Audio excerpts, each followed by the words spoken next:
Drasta tvitav adyamak tovyati rakta ase. Tvam, you. Nitya, eternally. Mukta, liberated. Parishudha, uncontaminated. Vibhutaha, full of knowledge. Atma, the supreme soul. Kutashta, changeless. Adi, original. Purusha, person. Bhagavan, the Lord, full with 6 opulences. Triadishaha, master of the 3 modes. Yat, whence. Bodhi, of intellectual activities. Avishtitam, all stages. Akhanditaya, unbroken. Svadristya, by transcendental vision. Drasta, you witness. Stito, for maintaining the universe. Adimakaha, enjoyer of the results of all sacrifices.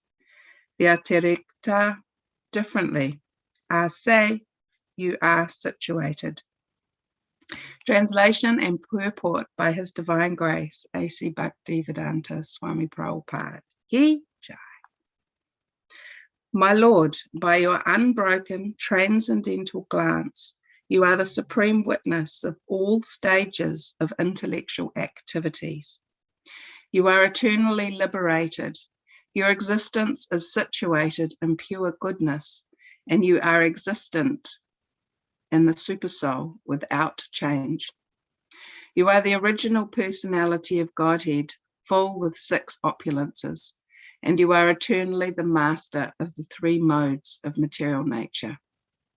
Thus, you are always different from the ordinary living entities.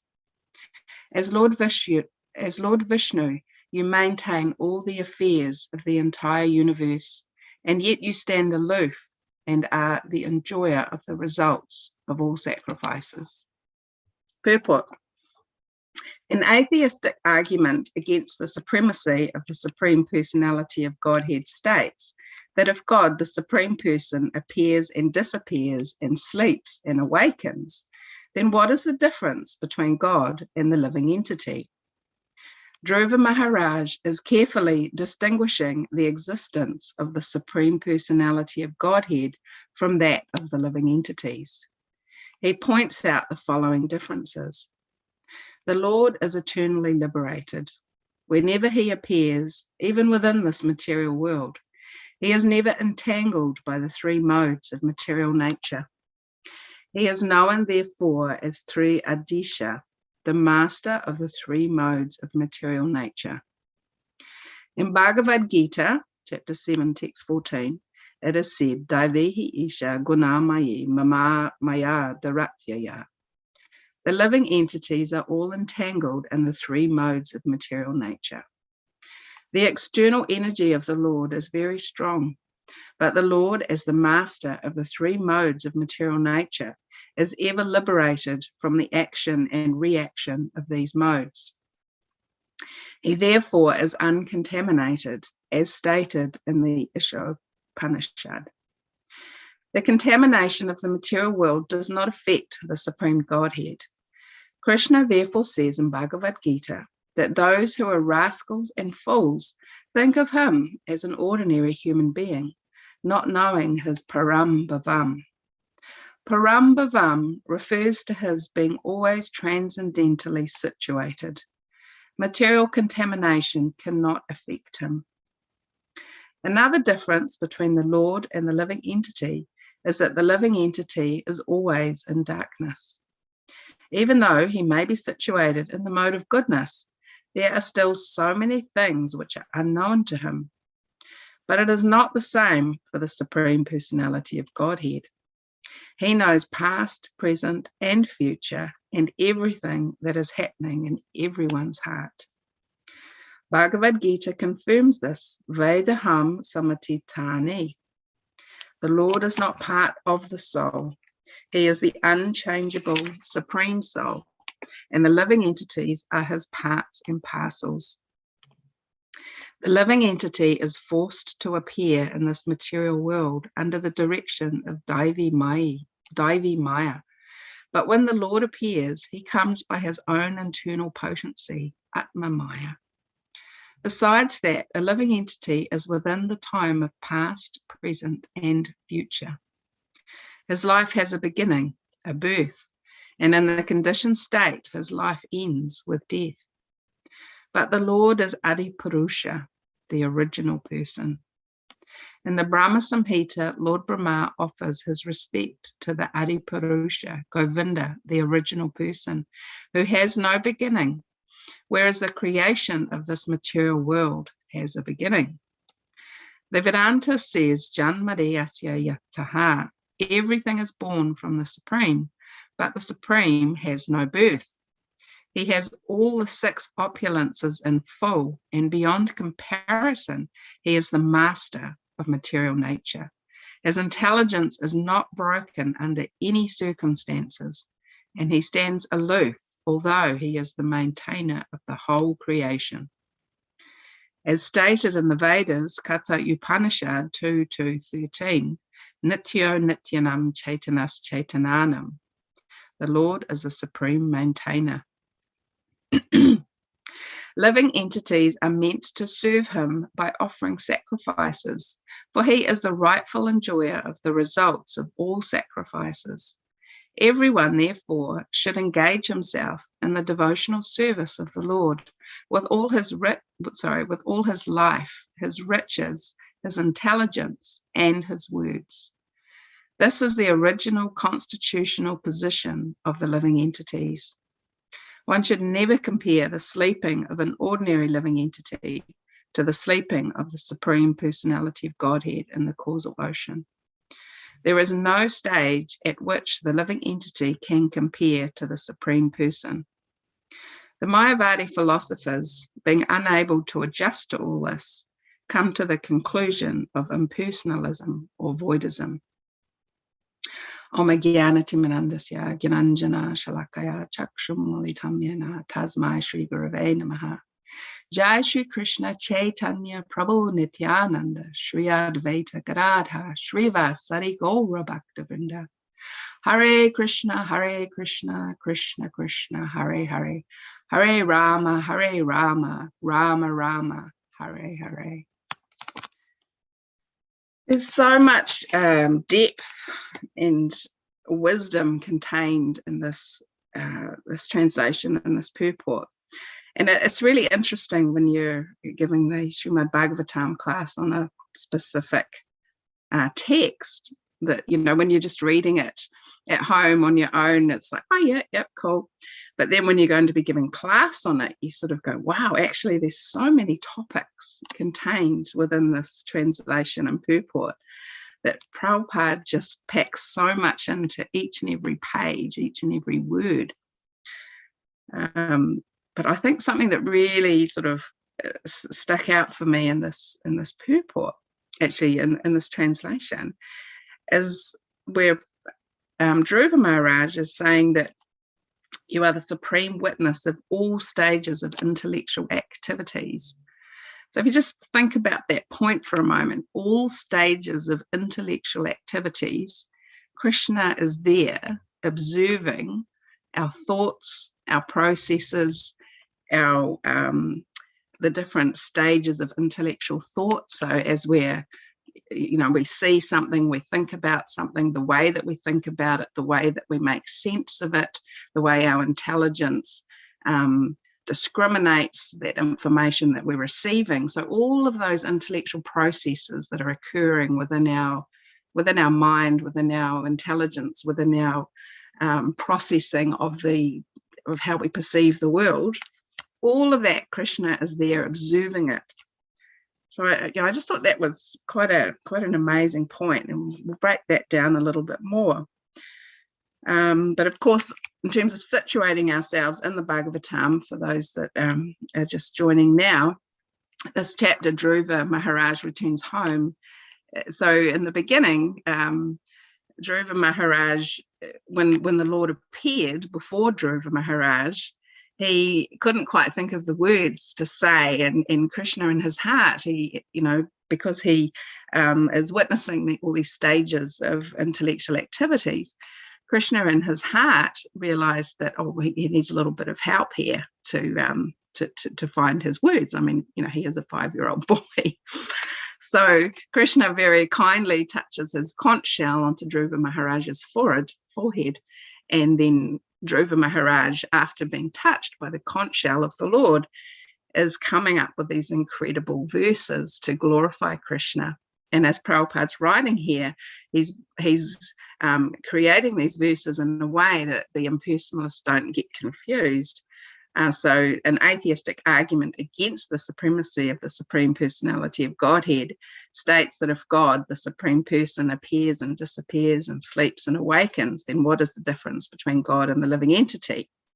So Prabhupada says here that Dhruva Maharaj is carefully distinguishing the existence of the Supreme Personality of Godhead from that of the living entities.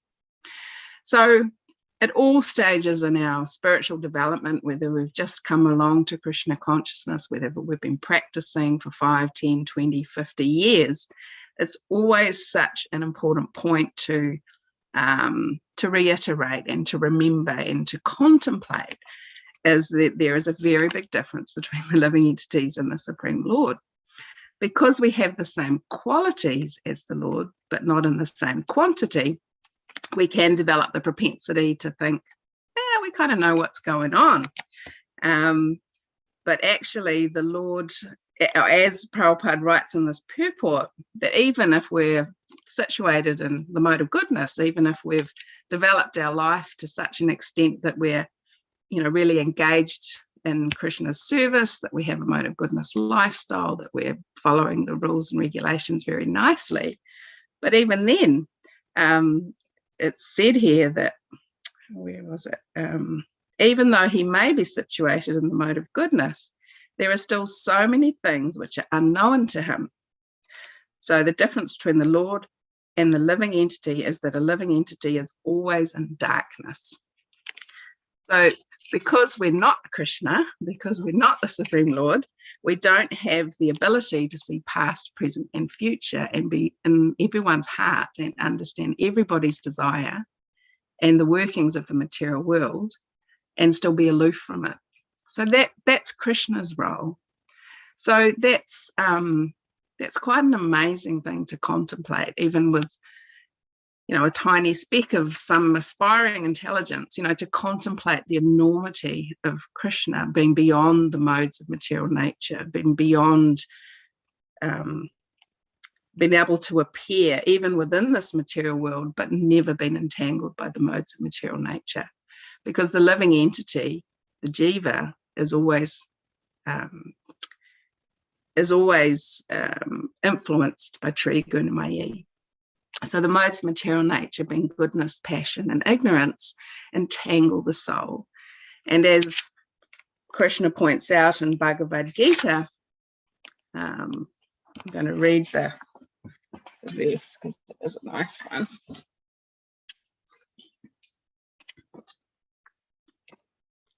A very, very famous verse in Bhagavad Gita. Devi isha gunamayi mama maya daratyaya mam evaya prapadyante maya mitam tarantite. This divine energy of mine, consisting of the 3 modes of material nature, is difficult to overcome, but those who have surrendered unto me can easily cross beyond it. So I think, this is a really important point in terms of understanding our relationship to Krishna, understanding where we're situated in relationship to Krishna, and that we are bound by the modes of material nature, Triguna Maya. So as we understand through Bhagavad Gita, the modes of material nature influence so many things about us. It influences even down to our taste, what types of food we're attracted to, what type of speech we're attracted to, what type of job we're attracted to, what type of body we're attracted to, which type species of life. So the modes of material nature, they bind our speech, our appetite, our desires, the different roles that we play, the continuation of material existence, the way we think, the way we speak, how our intelligence functions. So the three modes of material nature are very difficult to overcome. They wrap us, they bind us, they condition us, they create different pathways. You know, we have a trajectory based on our attachment and our influence, our being influenced by the modes of material nature. So when we really understand the position we're in, that even if we're living a very mode of goodness life, we are still in some darkness. So by contemplating and understanding that position, it's not that we want to feel overwhelmed by that. Oh my gosh, there's no hope. You know, what hope is it? What to do with my life? I'm just bound. I'm just influenced. I've got no real hope of escaping, you know, the clutches of Trigunamai. But actually, Krishna is very kind. And as he says here, but those who have surrendered unto me can easily cross beyond it. So, you know, this process of surrender, this process of knowledge and understanding of Krishna, of who he is, of him being the supreme witness and the transcendental super soul within our heart. This process of Krishna consciousness is actually very wonderful, and it needs to start with understanding just where we're at, just who we are and how we're bound and how we're influenced. But Krishna is very kind, because through Bhagavad Gita, through Srimad Bhagavatam, through so many wonderful books that Srila Prabhupada has translated, all the information is there of how to traverse this material ocean, which is an ocean of faults. We understand that. And there's many waves within that ocean of faults. And as we know, according to our being influenced by a particular mode of nature, we're attracted to a particular wave. So we all have different things that can dissuade us from continuing in our spiritual life, or that can captivate us to kind of watch a wave go by. But the waves of material nature are constant. They're always coming. But those who have surrendered unto me can easily cross beyond it. So, you know, really meditate on that verse. This divine energy of mind, consisting of the three modes of material nature, is difficult to overcome. But those who have surrendered unto me can easily cross beyond it. So Prabhupada writes in the purport there, the Supreme Personality of Godhead has innumerable energies, and all these energies are divine. Although the living entities are part of his energies and are therefore divine, due to contact with material energy, their original superior power is covered. Being thus covered by material energy, one cannot possibly overcome its influence. As previously stated, both the material and spiritual natures, being emanations from the Supreme Personality of Godhead, are eternal. The living entities belong to the eternal superior nature of the Lord, but due to contamination by the inferior nature, matter, their illusion is also eternal. The conditioned soul is therefore called Nitya Baddha, or eternally conditioned. No one can trace out the history of his becoming conditioned at a certain date in material history. Consequently, his release from the clutches of material nature is very difficult, even though that material nature is an inferior energy, because material energy is ultimately conducted by the supreme will, which the living entity cannot overcome. Inferior material nature is defined herein as divine nature due to its divine connection and movement by the divine will. Being conducted by divine will, material nature, although inferior, acts so wonderfully in the construction and destruction of the cosmic manifestation. So another meaning of guna is rope. It is to be understood that the conditioned soul is tightly tied by the ropes of illusion. A man bound by the hands and feet cannot free himself. He must be helped by a person who is unbound. Because the bound cannot help the bound, the rescuer must be liberated.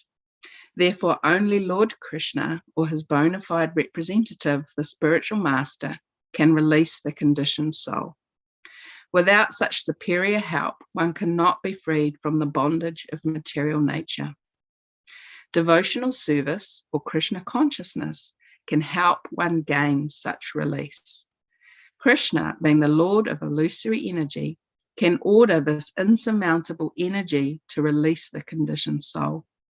He orders this release out of his causeless mercy on the surrendered soul and out of his paternal affection for the living entity, who was originally a beloved son of the Lord.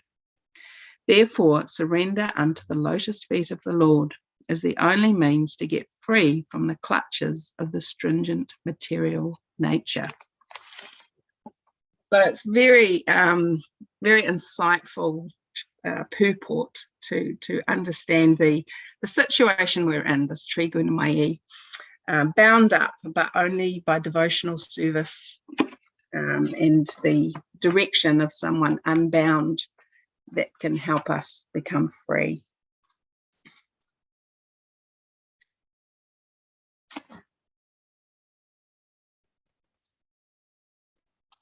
So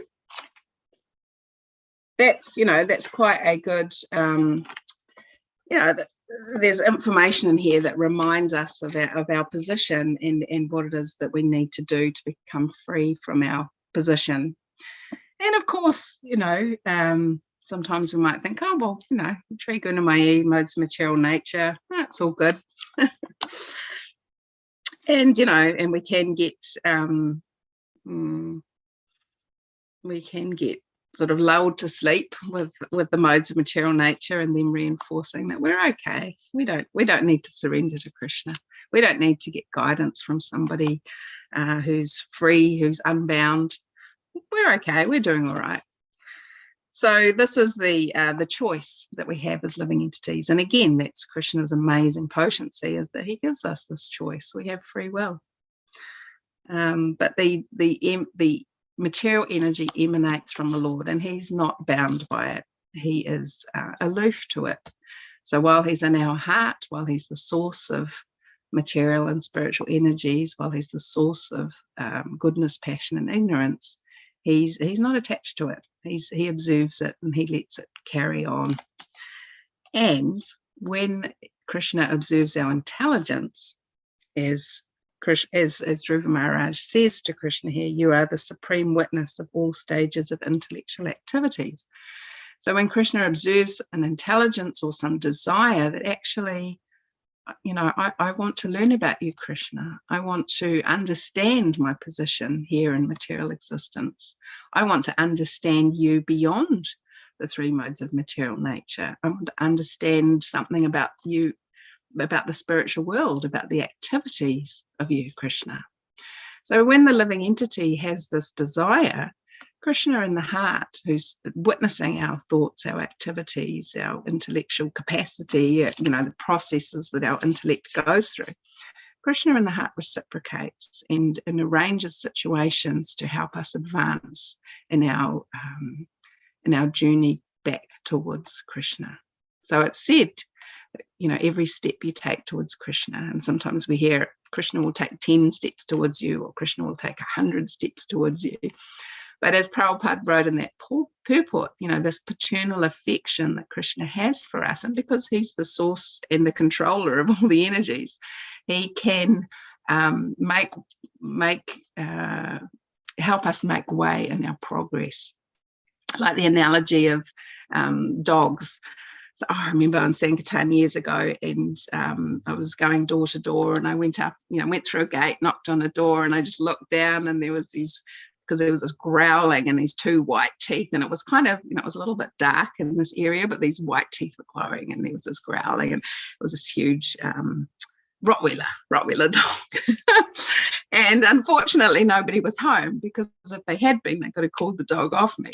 But in this case, I saw the dog, turned around and ran as fast as I could for the gate, and by Krishna's mercy, I got out of that gate, slammed the gate, and the dog was up against the gate. But of course, we understand the analogy that if somebody's home and they're the controller of the dogs, they can call the dogs off. So similarly, Krishna is the controller of the material energy. So if we are sincerely calling out to Krishna and asking for help, then he can call off the energy, call off the dogs. Yes, so by learning to understand Krishna and think about Krishna, then he can, life, the Trigunamaya, the material ocean, can become just like a calf's hoof print. And I don't know if anyone's seen a calf's hoof print, but it's really not very big. Even a cow's hoof print would be very easy to step over. But a calf's hoof print, that's how easy it becomes to overcome the material energy through the mercy of Krishna. So as Dhruva Maharaj says, you are the original personality of Godhead, full with 6 opulences, and you are eternally the master of the 3 modes of material nature.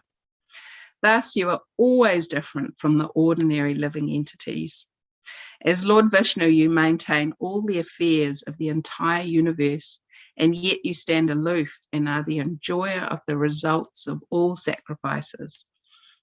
So what an amazing personality, maintaining all the world, the entire universe, all the affairs. I mean, how hard is it even just to maintain our own affairs, right? He maintains the affairs of the entire universe, and at the same time, he's aloof and he enjoys the results of all the activities. So Krishna is very, very different from the ordinary living entities. We have the same qualities, but not in the same quantity. We have some of the same qualities. So we have some of the same qualities around wanting to be the enjoyer, wanting to be the maintainer of our own affairs, so many things. But actually Krishna, he's very different from us. And when we really contemplate and understand that propels us forward in terms of wanting to understand more about Krishna, his activities, his pastimes, his likes, his dislikes, the way he wants things to be done.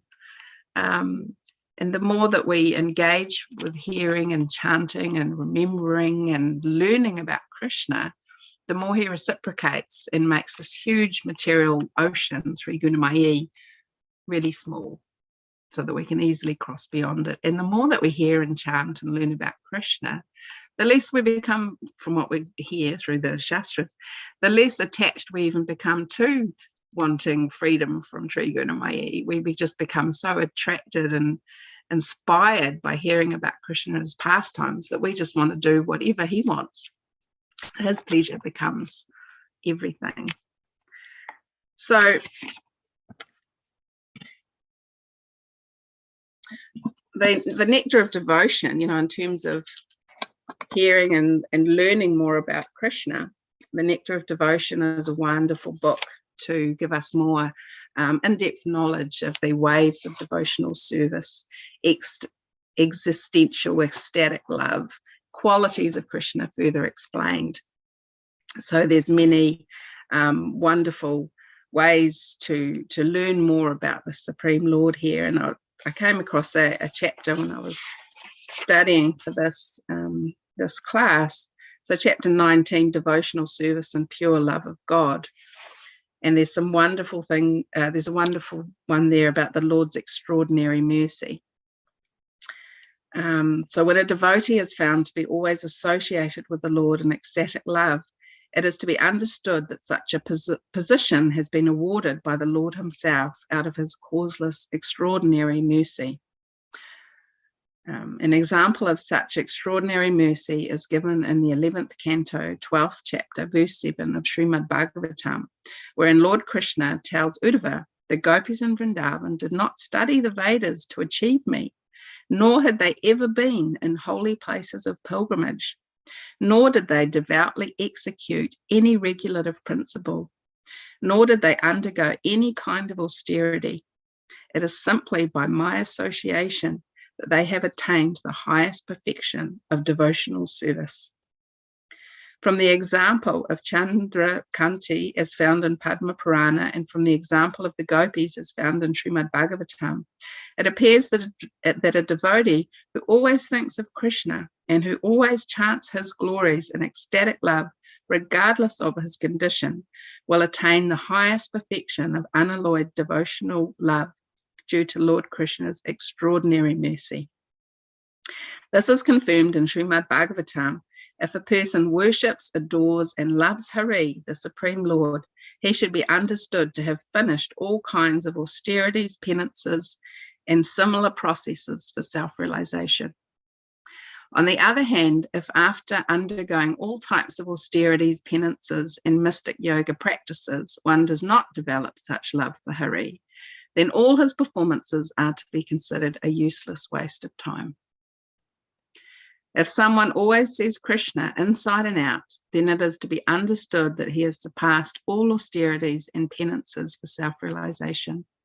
And if, after executing all kinds of penances and austerities, one cannot always see Krishna inside and out, then he has executed his performances uselessly. So often I have devotees saying, but, I have to go to work and I've got a family and I'm so busy, how can I be Krishna conscious? But I think the answer is really captured beautifully in here. We always want to remember Krishna in any situation. It doesn't matter what our external material situation is. We have our internal environment, we have our internal world, and we want to practice and hone our skills in remembering Krishna in every situation. Because Krishna is the observer of our intelligence. He's in our heart, he's in our minds. He can perceive what's happening in our internal environment. So no matter what our external environment, inside we can be thinking of Krishna, meditating on Krishna, praying to Krishna, trying our best to serve Krishna in any situation. And Krishna will see that. And as he explains, it is simply by my association that they have attained the highest perfection of devotional service. So as Dhruva Maharaj experienced in his quest to have a,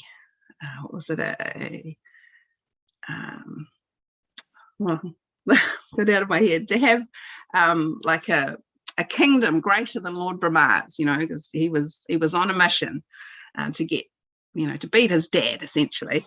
But as he experienced through his penances and austerities, he saw Krishna in the heart, and Krishna was so beautiful, and he became so attracted to Krishna in his heart. And then Krishna disappeared, but then Krishna appeared before him.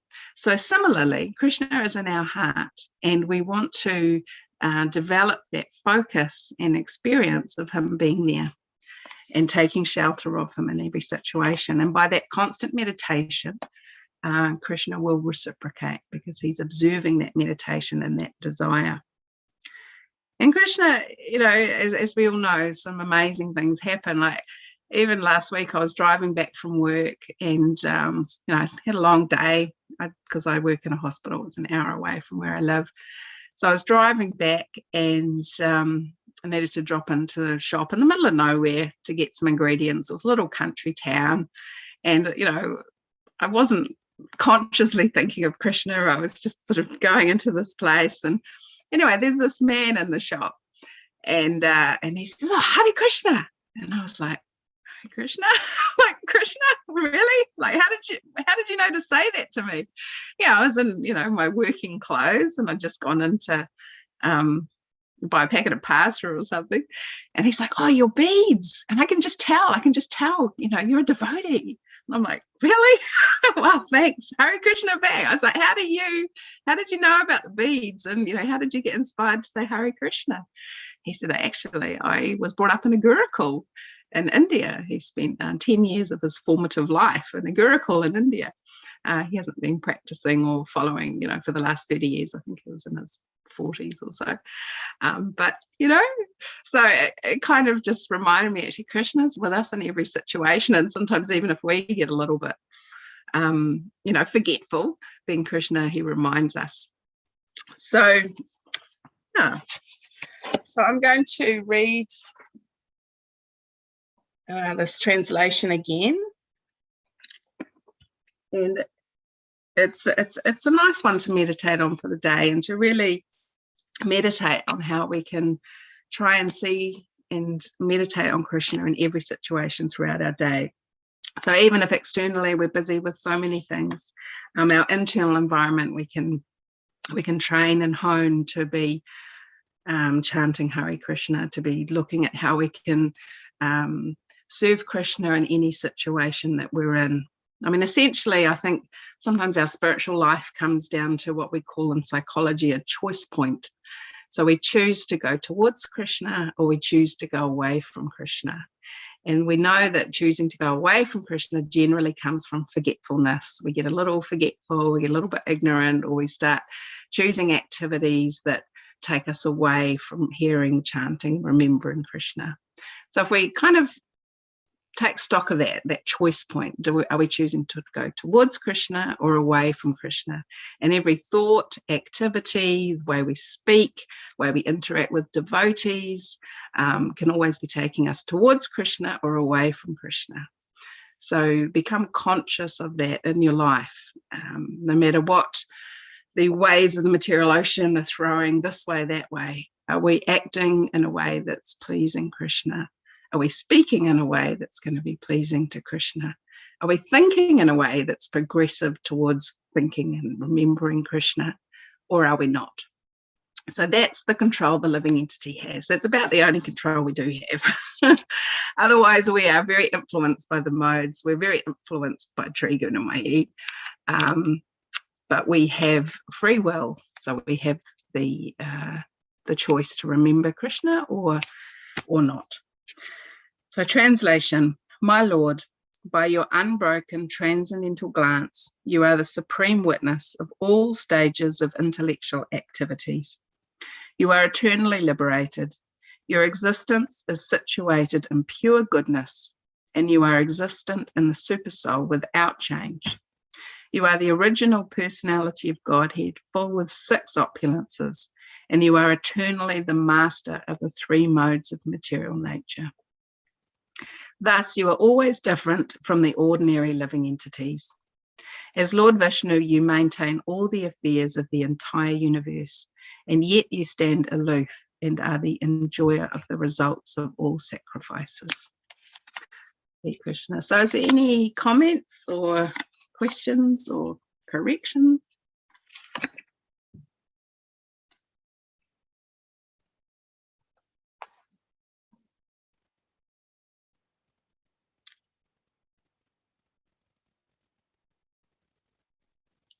Right, is that okay, Nanda Vraja Prabhu? Is there anything else I need to do? We still got a few minutes. Anybody like to have some comments, reflection? We still got a few minutes. Hare Krishna, Mataji, Dandavat Pranam. Hare Krishna. Yes, nicely explained, what is the relation between a living entity and Krishna. We often think that living entity and Krishna are the same in quality, but we forget that quantity-wise we are very, very minute. So that thought process, if we think in the right way, we can understand we are the servitor and not the master. So if we follow that rules, and then we'll be happy. Then that question doesn't arise that we are equal to the Lord. So very nicely explained. And from this, I just remember one example. You know how the owner of the company, a big company, if we look at that company owner, we find that company owner is moving everywhere as if he doesn't have any tension in his mind. But when the worker or the people working under him, he sees him, he says, oh, this man is the owner of such a big company. How he's enjoying his life in restaurant, public meeting, this and that. So we think that, oh, being the owner of such a big company is like us only. But we forget that to make this company at this position, how much things he has done. Because of his administrative quality, the company is running on under all these people. So what he has to do, his energy is working all over, like Krishna. Krishna is maintaining the whole manifestation through his energy only. But as a person, he is aloof. That's why He looks like he's sleeping on the casual ocean. And that is the understanding of a common people, how we cannot enjoy like Krishna. That's the one I like to share with you. Thank you, Mataji. Thank you. Krishna, anybody else? Reflections? Mataji, just like to share one comment you made. You mentioned that the Lord within the heart is witness to the supreme witness to all stages of intellectual activities, and so he's aware of what's going in your mind. So somebody is not surrendered, and I want to progress in spiritual life. So does Krishna within the heart help him? I mean, although he got free will, but he's not willing to let go, but he still wants to progress. So how does this work? Yeah, so Krishna within the heart directs the wandering of all living entities on a machine made of material energy. Explains that, and I think it's the 10th chapter of Bhagavad Gita. So yes, Krishna is in the heart observing. So Krishna can make arrangements when he sees that seed of desire to understand him, or to take steps to get free from the material world, or simply to take up that questioning spirit of, why am I here? What is the point of life? I remember as a 12-year-old, I started contemplating this because I was I wasn't brought up with any spiritual understanding or religious understanding. And as a 12-year-old, I was trying to work out, so, what's the point of life? Like, I can see that I, do really well, and I get a good job, and I get a nice house, and I get a nice husband, and I have some kids, and then I die. Like, is that what it's all about? So Krishna in the heart, he's inspiring. Oh, you've got a bit of a questioning spirit. You're wondering if there's more to life than just what gets laid out, in terms of school and with materialistic parenting. So Krishna makes arrangements. So I came across the Bhagavatam at Gopal's back in the day. I had a friend that said, come to Gopal's when I was 12, and I was having these questions. And there was this Bhagavatam on the table, and they were off, ordering their lunch, and I picked up this Bhagavatam and I opened it, and it said, there's 3 aspects to the absolute truth. And I was like, wow, my gosh. And it talked about impersonal Brahman, so is it Paramatma and Bhagavan. So I was like, wow, so there's 3 aspects to the absolute truth. But I remember closing the book and going, oh, but I'm not ready for that knowledge yet. It just seems wow. But you can see how Krishna, in our heart, can it help us in our journey? And I'm sure we've all experienced that Krishna makes arrangements, not just in terms of how, us questioning and thinking, but external arrangements, that we come in contact with devotees, that we come in contact with Prabhupada's books, or that we come in contact with somebody that helps us to further question and understand and want to understand more about the absolute truth. And, there can be so many examples. I'll give one more quick example if time allows, but I remember being on books, distributing Prabhupada's books in Newmarket, and Newmarket, yeah. And this man came up to me. He goes, "Do you remember me?" And I was like, "No." And he said, "Well, 2 years ago, you were distributing books at the Avondale markets." And I was like, "Oh, okay." So I remembered that I'd been distributing books at Avondale markets. It was the worst day ever. It was raining. Nobody was interested. I was just thinking, what am I doing here? But I was like, no, I'd given myself a 3-hour time slot. I'm just going to be there for 3 hours no matter what. So here I was in the rain. No one was even stopping or talking to me. And anyway, just at the end of the 3 hours, this man stopped, and he got an On the Way to Krishna, which is just like a little book. So here I am 2 years later in Newmarket, and I meet this man, and he said, "You remember me? I got this little book On the Way to Krishna at the markets. It was a rainy day." And anyway, he bought the book. he was on his way to the airport. He got on the plane. He read this little book on the way to Krishna. He became so convinced by Prabhupada that when he got off the plane, I think it was either in Sydney or Brisbane, he was flying to Australia, he went straight to the temple and joined the devotees. And so when I met him in Newmarket 2 years later, he'd read the book, joined the temple, and become a brahmachari, and had been traveling around Australia distributing books. And then he'd come back to New Zealand to visit his mum or something and bumped into me in Newmarket. So, I just was like, Krishna, you are so amazing that, like for me, it was purifying for me to be out there. And that was good for my spiritual life. And then for this person, he obviously had some desire to understand Krishna, to get free from material existence. So he came across Prabhupada's book in this Avondale market on a rainy day when nobody else would even talk to me. So Krishna, he's directing the wanderings of all living entities, and he knows what our desire is. So we want to strengthen that desire, because the more we strengthen that desire to understand our position, understand Krishna's position, understand Krishna, develop love for Krishna, then the more opportunities Krishna will give us to progress in that way, because he is in our heart. Does that make sense, Nanda Raj? Does that help answer your question? Yeah, this amazing incident you narrated actually clarified the whole concept how Krishna within the heart is Paramatma, is helping all the wandering soul to come back to him. Very nice example, Raj. Thank you for sharing. Thank you. Okay, anybody else got any reflections? So otherwise we'll end here. Thank you, Mataji, for a very, very wonderful class, sharing your experience in book distribution. Such a nice examples. So we'll like to see you more often in this forum in the future.